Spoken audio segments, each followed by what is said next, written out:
Okay. We are live, I believe, and I'm here with Wendy McCaig, who is the founder and executive director of Embrace Richmond, which, as she likes to say, is her official job title, but she prefers to think of herself more as a dream releaser. So let me actually start with that. Wendy, you used to live in Texas.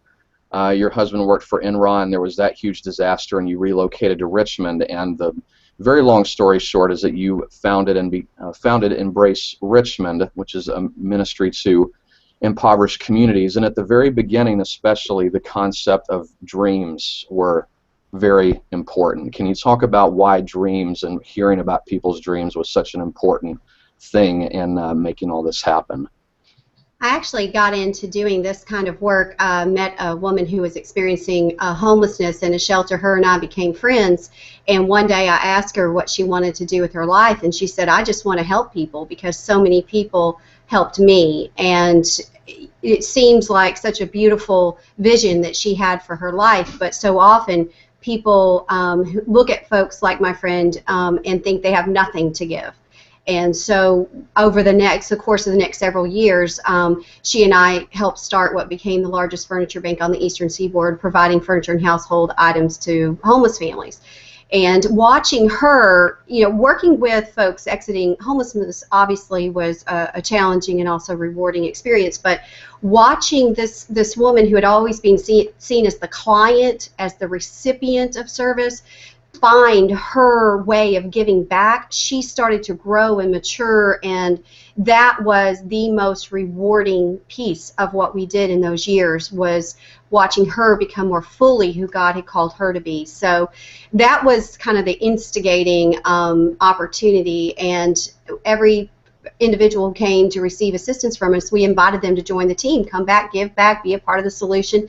And that core group of people willing to give of their time, talents, and treasures became, for me, a unique experience of the body of Christ in action. So it just kind of was the starting point that fueled everything that came after. So it was almost kind of a counterintuitive thing where people who are in need, in poverty or whatever, they're often seen as the recipients or the people who need to receive something. But you actually found that they were helped more by being given opportunities to give and help. Most definitely. Just giving people dignity, giving people control of shaping the things that were happening in their own experience or their own neighborhood, the empowerment piece of that. It's absolutely beautiful to watch people take ownership where they've been denied through systems that don't give them voice. It is very, counterintuitive to some extent because we've created systems that make it that way. But when you take that away and say, what would you do with what you have? And so you can, give authority to shape your own neighborhood or your own experience. It's wonderful to watch people move into that level of voice and authority.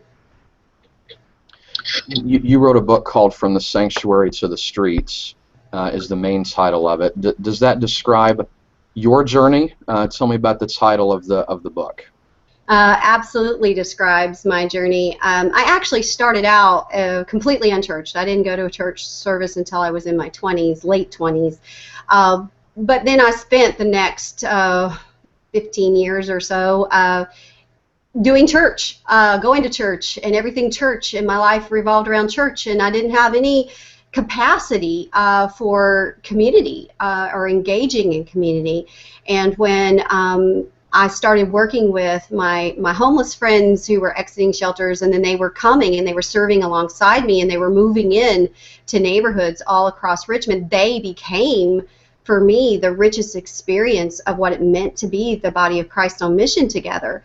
And it created this, I guess, tension in my spirit, which was the real church. And I spent a couple of years just, I couldn't reconcile it. And so I'm just like, well, that institutional thing is I don't get it. I like, this community-based experience. And over the last 2 years, I've really started to reconcile those two pieces and seeing God move through both, and in some beautiful things happening when we're bringing the more institutional structures together with these organic things that are just bubbling up in community.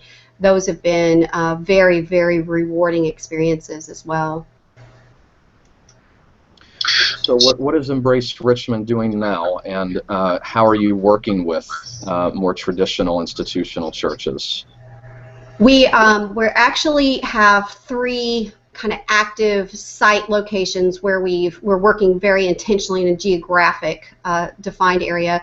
One is a public housing complex. One is a church that asked us to work specifically with them to expand their reach and their ability to love their neighbors in this way. And the third is a commercial corridor located not very far from the church we're working with. So very distinctly different settings. And we've just started a learning cohort with, I anticipate, we just launched we did the orientation session Monday, but we're anticipating 7 or so additional congregations that are interested in starting to do this kind of work across Metro Richmond. So we're staying pretty busy with that. In the commercial corridor, we moved our offices in, and we're working with a lot of local merchants, and we're really looking at economics that are driving a lot of the more entrenched experiences of poverty in our city, and how do we create economic opportunities, because that is the ultimate answer. For our friends to have stable housing, they need employment and economic opportunities. So we've got, both from the social capital and building relationships piece is very, very heavy in Hillside Court, and 2 more of the economic pieces on the north side, and then the congregational piece in our relationship with the Northminster Church.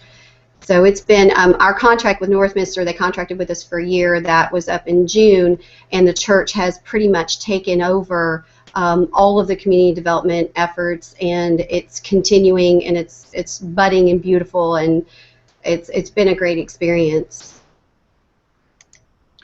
So the model that you're using is known as ABCD, asset-based community development. For someone who really has no exposure to that, what is it about, and how does it flesh out in your ministry? Basically, ABCD challenges you to look at what works in a neighborhood, what's good about a neighborhood, and building on what's good, the assets. We are conditioned to look at what's broken. We're conditioned to, teenage pregnancy is a problem, so let's build a program around what's broken.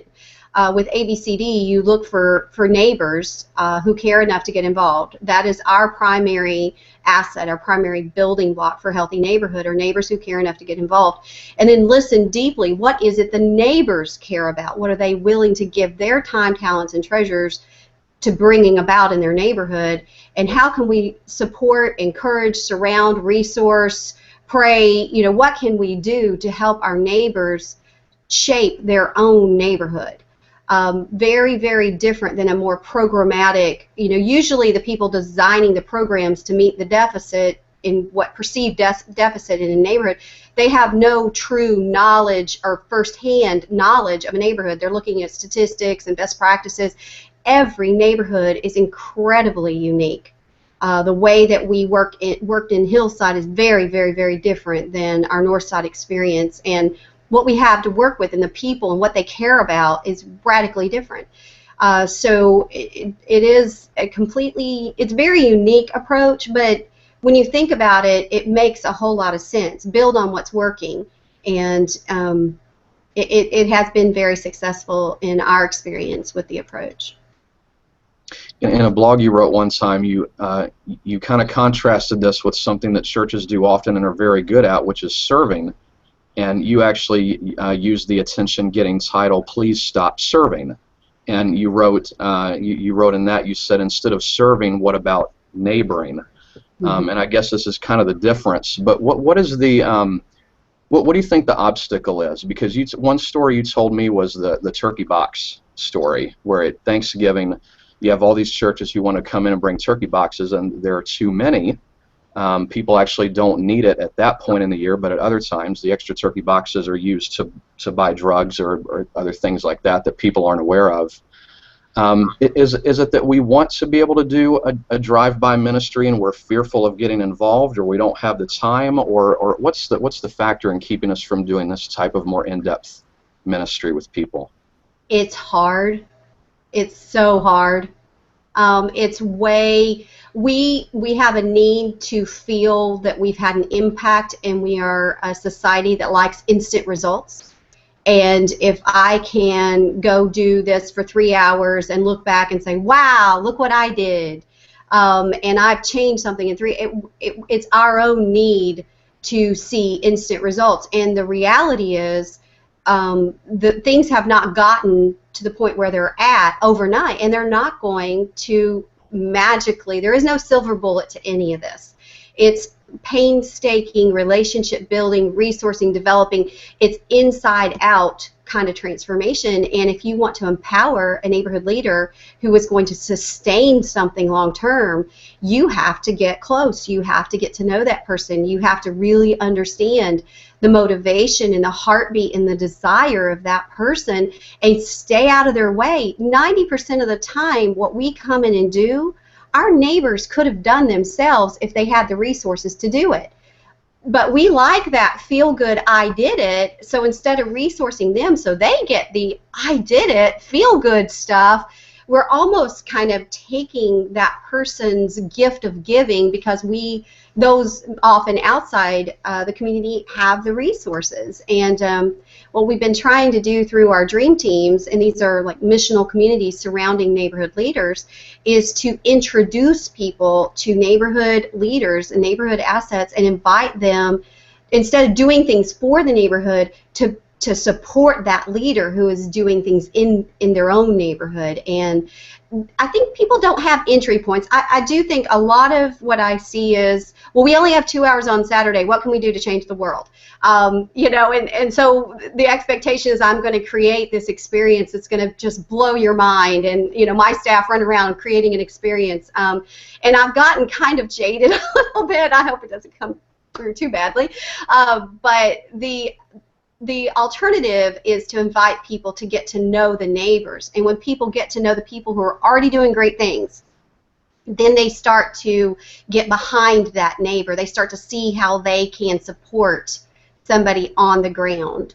So an example of that, my friend Charles, we got a house donated, and I didn't want a house, and so Charles began providing affordable housing to folks he knew were in a housing crisis. Well, he got to know another friend of ours who wanted to make some investment, so now he's providing affordable housing through this friend's house. But this friend wouldn't have known that this was possible if he hadn't got to know my friend Charles. So by making these introductions, it's just getting people to hear each other.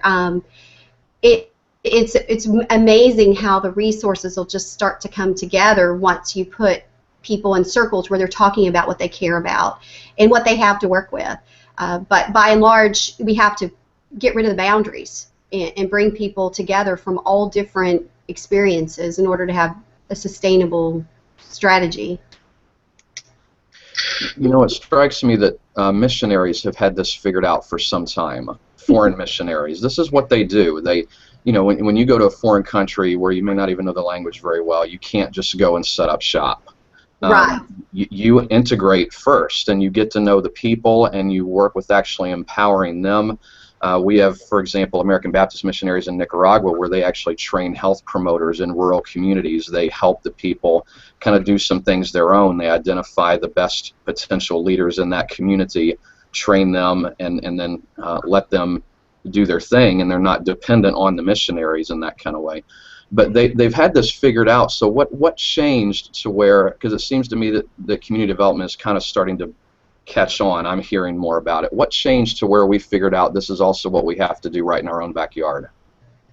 I believe most of everybody like myself who started to feel a call, I was exposed to this in seminary when we were looking at foreign missionary movement, and I started asking the exact same questions when I was studying, missiology. But in terms of in a domestic setting, I think the CCDA, Christian Community Development Association, and John Perkins and Bob Lupton, and people starting to name a better way. And I think with Lupton's book, Toxic Charity, I think that's really kind of lit a fire in congregation. At least my experience, I'm getting more and more calls, and if you listen deeply, you hear Toxic Charity somewhere in their reading list. And I think what Lupton did, he not only said there's an alternative, but he named that it's harmful. That we're creating systems that are actually hurting. I mean, When Helping Hurts is also, contributed to this, but I think Lupton's boldness in naming it and the vividness of his stories. And then I started seeing it in my own experience, and you start to wrestle with, could we actually be doing harm when we're really, our heart is to do good. Nobody's setting out to create dependency systems, nobody. But that is in fact what we have created. And what's beautiful about what the CCDA movement as well as ABCD movement, they're starting to give some examples of how to live it out on the ground. I think in the beginning, at least for me, I get it. I get that this is an unhealthy system, but I couldn't find any examples of healthy ways of addressing some of the concerns that we were having. And we're really starting to see people experimenting on the ground and writing about their experiences and sharing their stories and talking about the great neighbors that are doing great things. I think that's why this movement is gaining a lot of kind of, I hate the word popularity because it makes it sound like it's just a fad that's going to go out, in a few years. I think we've been wrestling, the church universal has been wrestling with how do we create empowerment strategies that really get at root issues and stop putting Band-Aids on things. And I think people are ready for solutions. And I think also in our nation, just economically, where we are, the systems aren't working. I think people recognize, and we can't just keep dumping resources into something that is just not working. And there's an openness to trying something that it has a better success in alleviating some of the long-term challenges that have been facing our communities. So I think it's a combination of all of that. You mentioned something that's probably a good segue to the next thing I wanted to ask. The toxic charity thing, I have not read the book. I have read articles that the author has written, and the examples he gives of these places in foreign countries and rural areas where they say, why do Americans like to paint so much? Every time they come in, they want to paint our house. We don't need our house painted. But I have heard people talk about that kind of thing where just providing needs can actually foster a cycle of dependency, and kind of bring that back to the argument of we also need to apply this on the level of government and public policy, where we actually shouldn't be using public funds and that kind of thing to help people in this way, and kind of arguing for that kind of view that that's not what the government is for. So I'm curious, you've had some experience with government funding, government programs, and the people that you work with, many of them are dependent on government help. So can you sort all this out for me? I don't know if I want to touch that one. Our experience with federal funding, we did receive an AmeriCorps grant for 4 years. And through that grant, we were able to provide economic opportunities for dozens and dozens of people who have been cut off from the mainline economic system. So we had tremendous impact in terms of individuals moving ahead. Now, I've also experienced there was so much kind of administration costs and everything else that went into that when we ceased the AmeriCorps funding and we were able to continue the same kinds of activities, but we allowed the residents to direct it themselves, to define for themselves the solutions, and the cost of doing all the good things that our neighbors were doing is a fraction of what. I don't have to have a full-time administrator to push papers back and forth to the federal government. So I'm thankful for the federal funding because it allowed us to do the things we did in the beginning, but I think sometimes the private sector has a better solution. But I don't know if people, in the beginning, they wouldn't have given me any money to keep it going. So, I certainly do not want to bash federal funding because I certainly don't think I would be sitting here with the kind of stories that we have had someone not believed in us. But I also recognize, I think one of the biggest challenges with federal funding, and this was our frustration with the AmeriCorps program, it assumes a one-size-fits-all. So we would write a grant, we would receive the funds a good almost year and a half after the initial application, and our neighbors and things had changed. People had new dreams, they had new, and they wouldn't fit in the nice tidy little box. And I think that is the case with a lot of our responses to poverty. Everything becomes so standardized. There is no discretion really given at the local level to determine what's appropriate for a particular neighborhood. There's a certain matrix, there's a certain outcomes expectation with no consideration for the dynamics on the ground. And one of the most helpful concepts that anyone ever shared with me was the principle of subsidiarity. And basically the principle of subsidiarity says that the competent authority closest to the issue at hand has the best solution. So my husband is a competent authority in my home. He knows better than the federal government what my family needs. So it's bringing it local, bringing it down to the competent authority at the local level is more likely to have a solution that makes sense in the context it's in. And I am part of a Communities First Association, and we do this.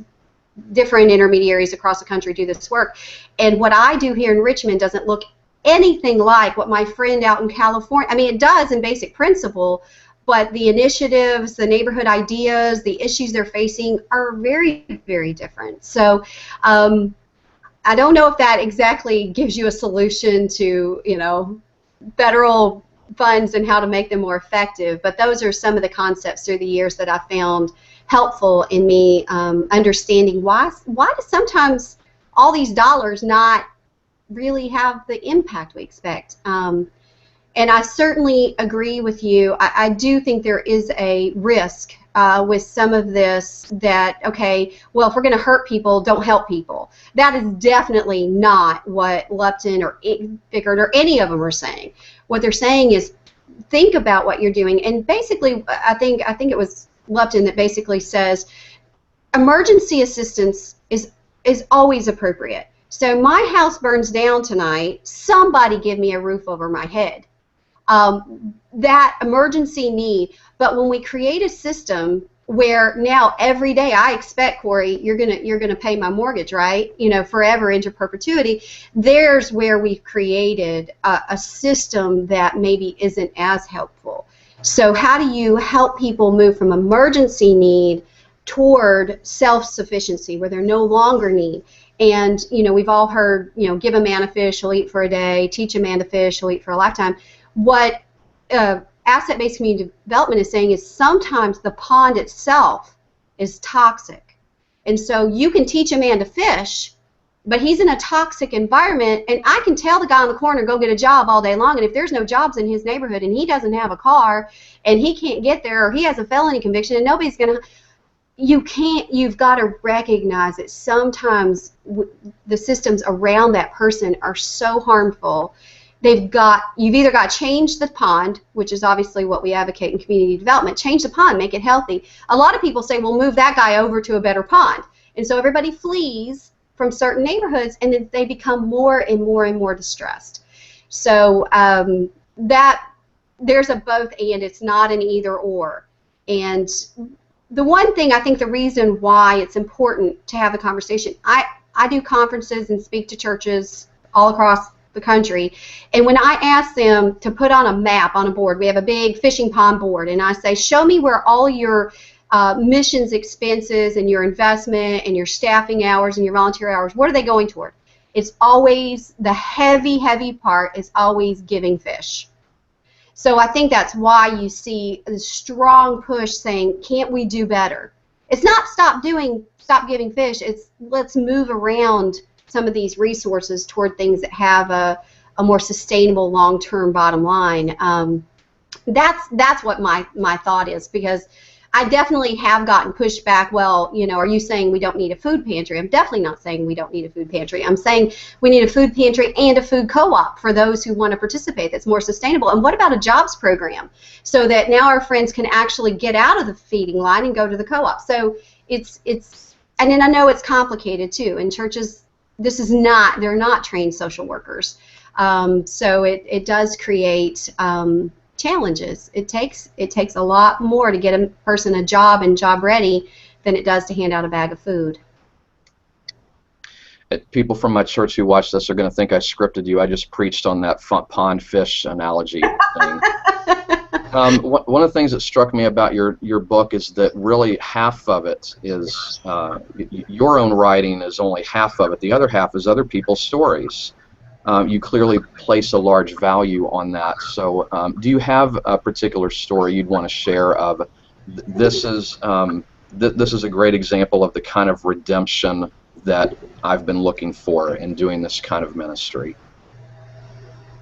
Oh, you know, that word redemption kind of tripped me up a little bit. I think the story that comes to my mind, and one that's been heavy on my heart most recently, and I wrote about my friend Frances. And so our most recent community is the Brooklyn Park corridor. It's a commercial corridor. And when we first started just praying for this corridor, we were experiencing about a 50% vacancy rate in the commercial buildings along this corridor, and so we would just pray for each building. And when we would get to Frances's, I prayed extra hard for that building, and long before I knew Frances, because it was the only place that had enough room where you could sit down and have a conversation. All the social spaces had vanished from this neighborhood, and I just really felt like if somebody could get that open again, we could start to create a social space where we could gather with people and build a sense of community. And so I was thrilled when she moved in last May. And we would walk, you know, every week we pray for our neighborhood, and we would ask Frances, how can we pray for you? And she would welcome us with open arms and hug us and welcome us into her life. And we journeyed with her and watched as she did really well in the summer months, and in the fall months things started to drop off, and by January she closed her doors. And what I saw with Frances is this generous spirit, and she would give to everybody. And you know, if you were hungry, you would go eat it. She ended up really hurting her own long-term viability of her business because she's such a giving heart. And she closed in January. I started helping her with the numbers and looking at the finances. And honestly, Corey, I thought my job was to help her let go with grace. You know, it was more of a hospice, let's just let it die and move on. And then God started. There was this point where she was hanging on. I can do this, I can do this, I can do this. And there was this point of release that came sometime around March when she said, you know what, it never was mine. I've got to remember, it never was mine. God hasn't abandoned me, because she was in this sense of, you know, I'm alone in this, and God is just not in this anymore, to saying, you know what, it's God's, and if I let it go and it's God's, it's going to come back. And she had this just spiritual peace about it, and so we kind of thought this was the end. And then miraculously things started happening. Her car had broken down, and so she couldn't make deliveries, and that had driven the restaurant even further to the ground. We put it in a prayer list, and somebody donated a van. And then mysteriously, somehow her utility bill got netted against her deposit. When she called and told them she would like to reconnect, but she didn't have the deposit money, they said, you know, that's okay. That never happens. Utility companies being generous. And she was able to get the electricity back on. And then her landlord said, you know, I think I'm going to sell the building, so, you know, whatever you can do with it's fine, you know, and he let her stay in the, just these miraculous things started happening, and we were able to build a network of of church friends and partners to come together and pray with her and support her and encourage her. And she said, Wendy, when I recognized that this was not mine, it was God's, I realized I needed to let you guys in. I needed to let other people be a part of the solution, that I didn't have to just do it all myself. And in our society and in our culture, we are individualistic. You know, I'm going to do it. I'm going to pull myself up. I'm going to get it done myself. And I guess the letting go and trusting, and even if the doors close, even if next month she has to shut the doors, the way God has moved in her life to minister to me, and the way that, you know, I've been blessed to be a part of her journey. And now we created an internship program, and so 2 young people are being trained in her restaurant, and one is going to college, and another young man is now excited about creating social spaces along Brooklyn Park for young people, all because this woman experienced this devastating loss and gave it up, just let it go, and said, God, whatever, and was open to allowing it to be more than she ever dreamed it would be. I think that's my most recent experience, and there are dozens and dozens of stories. And that the reason why I wrote the book the way I wrote it is because I've done none of this. This is what's so baffling to me, is none of the, we have 22 ongoing resident-led initiatives across the city. I could disappear tomorrow and all 22 would run without me. That is beautiful to me. And it's not about me. I certainly don't know what I'm doing. I know enough to know to stay out of the way. And in the beginning, I didn't. I had to learn that too. So that's why I think story is so important, and empowering people to discover their own ability to shape what's to come, but to recognize they're not in it alone. If we think if it's for personal gain or personal profit or personal glory or whatever, nothing's going to come out of it. But when we recognize that it's God's, it's way bigger than us, and we give it away, amazing things happen.